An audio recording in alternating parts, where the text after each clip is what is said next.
Vous êtes favorable à l'enseignement? Pardonnez cette voix un Oui, peu oui. trouée, mais... Non, non, mais je l'entends très bien. Est-ce que je suis favorable à l'enseignement? Bah, l'enseignement, non. Vous êtes un enseignant. Je suis un enseignant. Un minimum d'enseignants.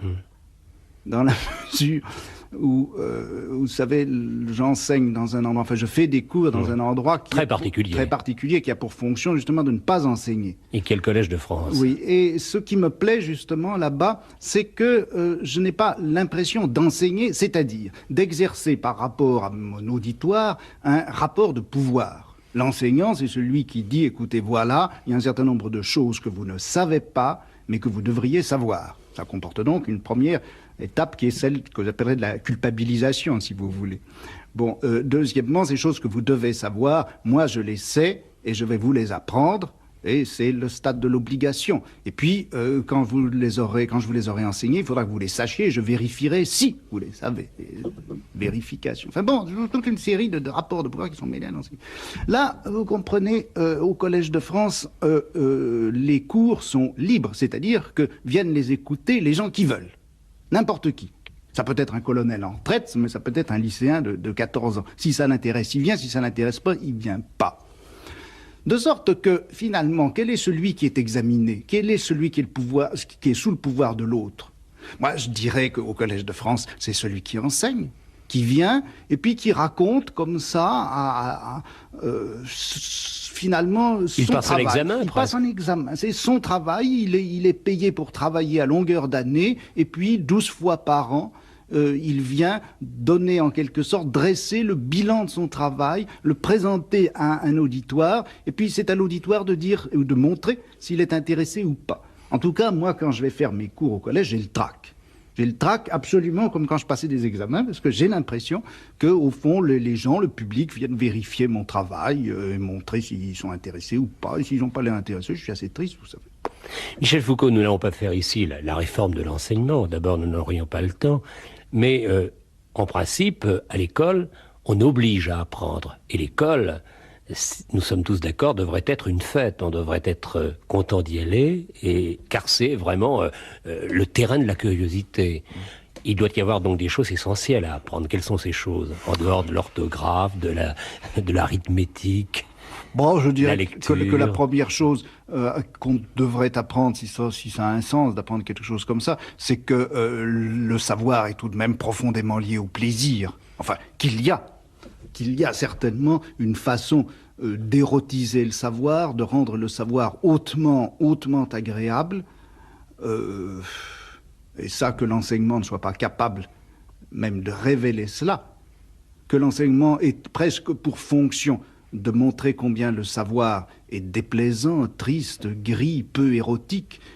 Moi, je trouve que c'est un tour de force. Mais ce tour de force, il a certainement sa raison d'être. Il faudrait savoir pourquoi est-ce que notre société a tellement d'intérêt à montrer que le savoir est triste. Peut-être précisément à cause du nombre de gens qui sont exclus de ce savoir. Mais imaginez déjà ce que pèse le mot « savoir ». Oui. Lorsqu'on dit « savoir », c'est joli, mais lorsqu'on dit « le savoir ». Oui, c'est ça. Le besoin de connaître, c'est déjà... Les savoirs. Mais moi, je pense, n'est-ce pas, imaginez que les gens aient une frénésie de savoir, comme ils ont une frénésie de faire l'amour. Eh bien, vous imaginez le nombre de gens qui se bousculeraient à la porte des écoles? Ben, ça serait le désastre social total. Il faut bien, si l'on veut restreindre au maximum le nombre de gens qui ont accès au savoir, le présenter sous cette forme parfaitement rébarbative et ne contraindre les gens au savoir que par des gratifications annexes sociales qui sont précisément la concurrence ou les hauts salaires en fin de course, etc. Mais je crois qu'il y a un plaisir intrinsèque au savoir, une libido sciendie, comme disent les gens savants. Donc, je ne suis pas. À votre avis, Michel Foucault, quelle est la responsabilité des parents dans justement cette juste connaissance des enfants? La responsabilité... Attendez, je ne vois pas très bien... Les parents ont une responsabilité dans le savoir de leurs enfants. Oui. Comment doivent-ils les aider? Car il y a et les parents et les enseignants. Oui. Là, vous me posez une question laquelle je ne vois pas très bien comment répondre.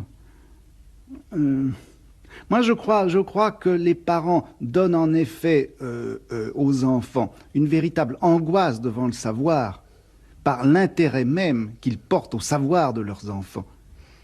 Car dans ce savoir des enfants, ils y mettent leur propre gloire à eux, bien sûr, ils y mettent leur sacrifice, ils y mettent leur propre projet d'avenir, ils y mettent leur revanche également. Enfin, je crois que la pression que les parents exercent sur les enfants pour qu'ils sachent, cette pression est très très chargée d'angoisse. Et les enfants éprouvent en général cette angoisse. Les enfants perçoivent de façon générale très très rapidement l'angoisse des adultes. C'est la chose sans doute qu'ils déchiffrent le mieux. Et je crois que ça pèse négativement d'une façon très très lourde. Il faut une sanction tout de même, et cette sanction, c'est le diplôme. Et comment faire autrement ? Bon, vous savez, le diplôme, ça sert simplement à constituer une espèce de valeur marchande du savoir. Ça permet également de faire croire à ceux qui n'ont pas le diplôme qu'ils ne sont pas en droit de savoir et qu'ils ne seraient pas capables de savoir. Tous les gens qui passent un diplôme savent pratiquement que ça ne sert à rien, qu'il n'y a pas de contenu, que c'est vide. Mais ceux qui n'ont pas passé le diplôme, c'est ceux-là qui donnent un sens plein au diplôme. Et le diplôme, moi je crois, il est fait précisément pour ceux qui ne l'ont pas.